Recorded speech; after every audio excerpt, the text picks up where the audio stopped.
Last night I covered the shocking story of South African immigration officials descending upon a building in Johannesburg. We didn't know at the time what building this was. We still quite don't know because I've seen so many different reports. Some say that it was an office that the United States was renting and where they had American officials as well as Kenyan nationals who was contracted by the United States to help them deal with thousands of refugees and the pre-screenings and stuff. Others say that it's a guest house, it's an office, a guest house. We don't know. What we do know, and what we didn't quite know at the time, is that this building did not enjoy diplomatic immunity, so it wasn't considered sovereign soil. I said at the time yesterday that it may have been that, so that's not a problem. The South Africans didn't invade American territory. That does not change what happened yesterday. Before we get into the video, massive shout out and thank you to Charmaine for the 70 rand super thanks on the previous video. I really appreciate it. And then massive shout out and thank you to everyone that supports this channel financially. Links in the description down below or the join button right below this video. Enjoy. You see, it doesn't matter whether these buildings are sovereign or whether these buildings are in fact belonging to South Africa. What matters is that you are, as a nation that signs up with the United Nations, not allowed to interfere with the refugee process of your own people.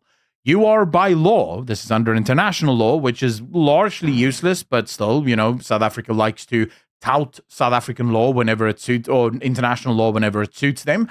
Under international law, a government isn't under any circumstances allowed to interfere with the refugee or the asylum process of their own citizens. They must keep them safe until such time they get on a plane or a boat and they leave their country. Interfering with that process is illegal, and a government can face severe sanctions and problems should that actually happen. Last night, there were a lot of people that were skeptical. Why? Because our trusted media wasn't covering it. It happened yesterday at 1 p.m. Colonel Chris Wyatt broke this story at around 3 p.m.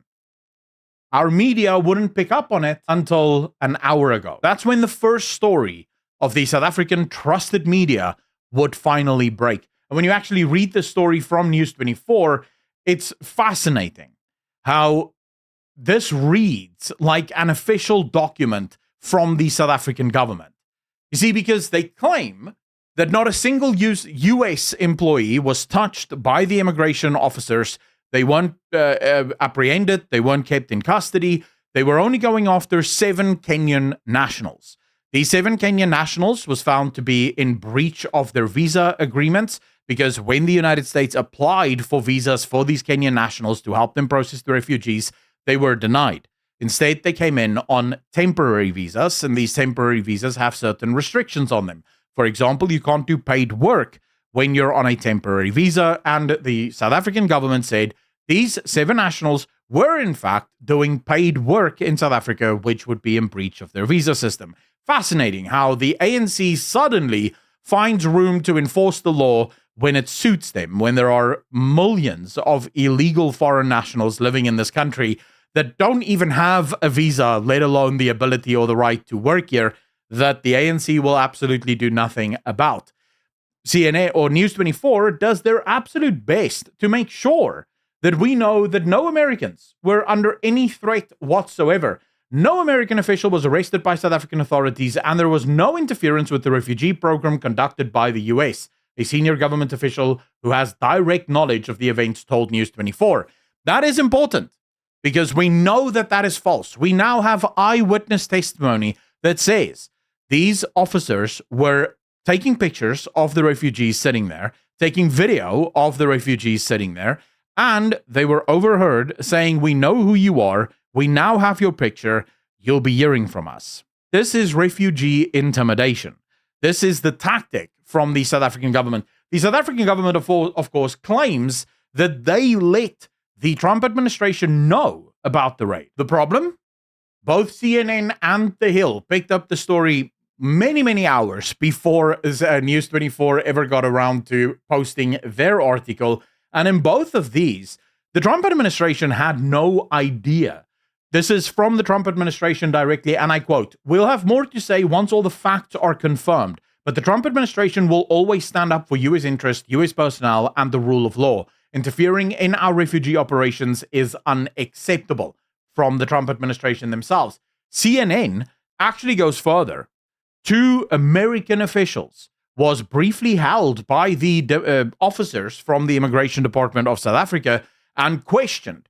They don't yet know what these questions were pertaining to because these immigration officials are only speaking to the government, who is currently doing investigations. And we will probably get the video footage once they have scrubbed the faces of all of the refugees, because obviously we now know that the South African government is going after refugees. This entire thing, by the way, is built with one goal in mind. The South African government desperately wants to intimidate anyone who would like to go and apply for refugee status, saying, if you do, we will find you and stuff will happen. Of course, that's the nature of threats. We don't tell you what will happen. We just make sure that you know, that we want to know who you are. This is illegal, highly illegal, and this goes right against their narrative that there is no persecution of white people whatsoever in this country, when clearly you wouldn't be acting this way. Why are you going after refugees, especially since we know that these immigration officials were screaming, get the register, get the register. Now, as Colonel Chris Wyatt explained, standard security operations suggest that they will burn or destroy the register at the end of every single day. So they wouldn't have had access to all of the names of the refugees, but I think the immigration officers were hoping to get that register. In other words, every single refugee that has thus far been processed. Now, many of you might think, wait, but this is really stupid by the South African government, taking American officials into custody and questioning them without letting the Americans know what had actually happened. Raiding American offices where they're processing refugees, which, by the way, if you have a problem with the Americans viewing Afrikaners and minorities as refugee worthy, you need to take that up with the United States. You can't go after the refugees or the processing of those refugees. The people working in those offices are merely acting on orders. They're not the ones making the decision. If you want to do that, you have to go to the United States and you have to hash that out. The last time our president was there, it didn't go that well. But some of you might be saying, but Stefan, this is really stupid from the South African government. Why would they do this? And to that, I will only say, you need to look at the polls, the recent by-election results, and then the last national election to know. History is rife with tyrants and authoritarian governments taking power, not at the height of their natural power, but at the decline of it. As these revolutionary forces that wanted to rule forever start to decline, and as they start to realize that their revolution and the language and the style of their revolution is no longer popular with the populace, that's when they become ever more desperate. This was a very desperate but very dangerous move by the South Africans, because it now risks the ANC actually signaling to the rest of the Western world, hey, maybe these guys aren't that good towards their white folk. Maybe these guys, maybe there's some truth to what Trump just said. There's not a single nation in the West that is going to be politically able to ignore this, especially since they have spent the last decade or more harping on about how important refugees are and how important it is to protect and defend refugees. This might make it a little bit hot for a lot of these governments now, sort of realizing that maybe the South African government no longer has the moral upper hand, as it were. But you see, from the ANC's perspective, they desperately need to regain control of the narrative. If the narrative continues the way that it is, the Madlanga Commission, what Cyril Ramaphosa hoped would be just another commission that the people of South Africa would forget about, has turned out to be a disaster for the ANC. Thanks to General Mkwanazi's initial allegations, the things that have been uncovered, not just about the ANC, but about the EFF as well, and how the EFF and the ANC has been robbing places like Ekurhuleni, it's been insane. And the ANC has suffered loss after loss in the by-elections, suffered a major loss at the national elections, and every single poll that we have now shows that the ANC will not be in power come the next national election. So here's my prediction. The ANC will, after the next local elections and before the next national election, extend a hand to the EFF and the MK. This hand will be simple. Join us and rule with us forever. I don't believe that we will see an election in 2029. If things continue the way that it is now, the ANC will realize that another election would put them around the 30% mark, maybe even as low as the 25% mark, because that's usually the case with these things. It's slow at first, but when it starts to fall, it falls rapidly. The DA, for example, now has the highest percentage of black voters ever, claiming that they will actually vote for the DA. So the DA is becoming a serious threat to the ANC. Even if the DA isn't that big of a threat, the ANC is risking just losing voters to apathy at this point. And if the ANC were to lose another 1 million or 2 million voters, that signals the end of the ANC being a dominant player in the political game of South Africa. And so from the ANC's perspective, if they reach out to the MK, if they reach out to the EFF and say, hey, come be eternal rulers with us, the MK and the EFF isn't going to say no. The ANC knows this because the MK and the EFF aren't interested in democracies. There's a reason why the ANC time and again sides with tyrants, sides with places like Iran, places like China, places like Russia. The Chinese, the Russians, and the Iranians have made it very clear they don't care if a government doesn't hold elections. They don't care if a government is oppressing its own people. This is irrelevant to them. As long as the country is open for business, they're happy to do business. The West has a little bit more of a problem with that. And so the ANC has always had this thorn in their side called democracy, but they have entertained the thorn because the thorn kept them in power. Once the thorn risks actually poisoning the body to the point where the body can no longer recover, the body is going to have one final kick. And I think that's going to be the complete control of the election system.